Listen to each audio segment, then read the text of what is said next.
Hello everyone, welcome back. Today I'll be covering regarding an open fracture, my master exam question, a part 2 video. I hope this video will help you too in your exam. Now let's get started. Number 9. How do you do debridement for open fracture? Debridement is described as cleansing a wound by surgically excising dead or devitalized tissue, removing foreign material, and irrigating to dilute the contaminants. The initial debridement should include a sequential evaluation of the skin, fat, fascia, muscle, and bone. This figure illustrates the debridement principles in our open fracture management. For the skin, we need to excise all the devitalized skin and resect edges until dermal bleeding is encountered. Extend the open wound to evaluate underlying structures. Longitudinal incisions are the best. For subcutaneous tissue and fat, excise all devitalized tissue.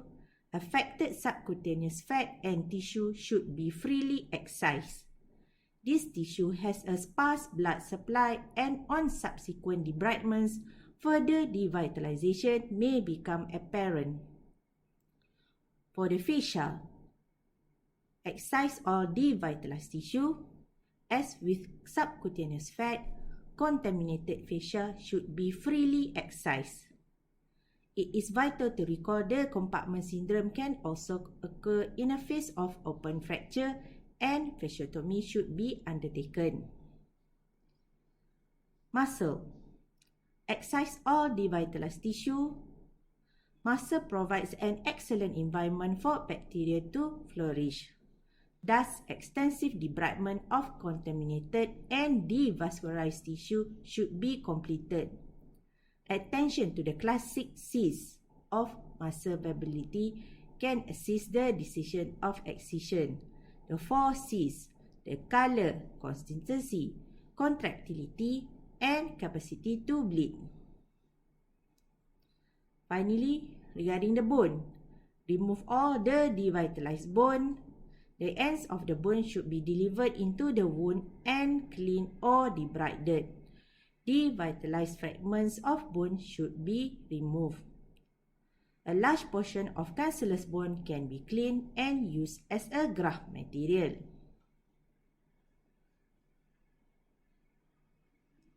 Number 10. How much irrigation is needed in open fracture type 1, type 2, and type 3? Irrigation along with debridement is crucial in the management of open fractures. The removal of contaminating debris and the decrease of potentially infective bacterial loads decrease the chances of acute and chronic infections.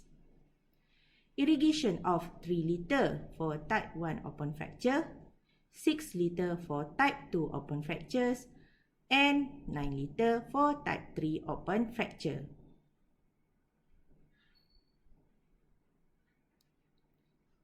Number 11. What is your opinion regarding the usage of antibiotic solution or soap during irrigation? Additive to irrigation have remained a source of controversy. A level 1 evidence study found that there is no significant difference between the antibiotic and liquid crystal soap solutions by Triad Medical, Franklin, and Wisconsin in wound infection or bone healing rates in the management of open fractures.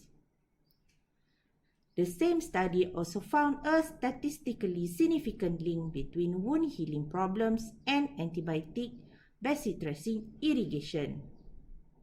Overall, there is lack of evidence-based recommendation in the literature to guide surgeons on appropriate irrigations. Number 12. What is zone of injury? an important concept when assessing the wound. This was originally proposed for skin burns when it was suggested that the area of initial full thickness skin loss can extend over time. This concept is useful in open fractures as it highlights that tissues not immediately apparent from external view may be damaged, and emphasizes the need for inspection of the deeper tissues via appropriate wound extension. It also useful in planning soft tissue reconstruction, as local flap should be based on perforators outside the zone of injury.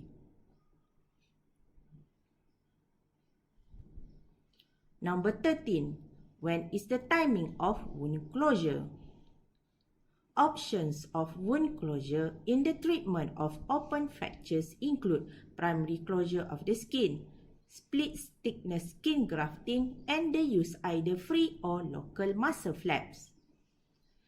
The timings of wound closure can be divided into immediate, early, and delayed closure. Immediate closure is defined as wound closure at the time of initial surgical intervention. Early closure is within 24 to 72 hours window, and delayed or late closure of wound extends beyond 3 days. Historically, surgeons have opted to delay closure because of the perceived risk of clostridial infection and gas gangrene. This concern especially in grossly contaminated open fracture. Current treatment strategies correctly emphasizes the importance of debridement and irrigation, and adhering to these principles has allowed surgeons to consider early closure and immediate primary closure in some cases when certain criteria are met. Primary closure can be done in debridement performed within 12 hours, no excess skin loss primary or secondary during debridement. Screen approximation is possible without tension. No gross soil or other similar contaminants. No vascular insufficiency. If primary closure is done and later there is a questionable tissue viability noted post-operatively, the wound will be reopened 48 to 72 hours after initial closure. Additional note regarding skeletal stabilization. Early stabilization of open fractures provides many benefits to the injured patient. It protects the soft tissue around the zone of injury by preventing further damage from mobile fracture fragments. It restores the length, alignment, and rotation. Restoration of length helps in decreased soft tissue dead space, thus reducing the rates of infection. Improve access to soft tissue surrounding the injury and facilitates patients' early return to normal function. Intramedullary nail fixation remains the mainstay of treatment for most open tibial shaft fractures and for selected femoral fractures. Studies showed more than 88% of surgeons use an intramedullary nail for open type 1 and type 2 tibial shaft fractures. This number decreases to 68% for type 3A and 48% for type 3B fractures. The choice for the later, that means type 3A and B, usually is external fixation. Number 14. Would you do a reamed or unreamed nailing for primary fixation for open fracture shaft tibia grade 1? Another debate in the literature. the study to prospectively evaluate reamed intramedullary nails in tibial fractures, SPRINT, enrolled more than 1,300 patients and randomized them to reamed or non-reamed tibial nails. They found a 27% risk of revision in open fractures regardless of which method used.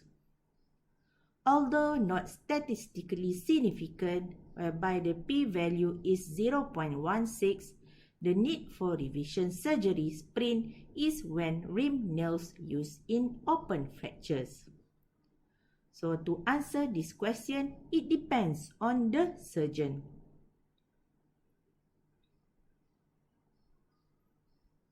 Number 15. The timing of surgery of definitive fixation after post-wound debridement and external fixator, example in open fracture grade 2 or grade 3.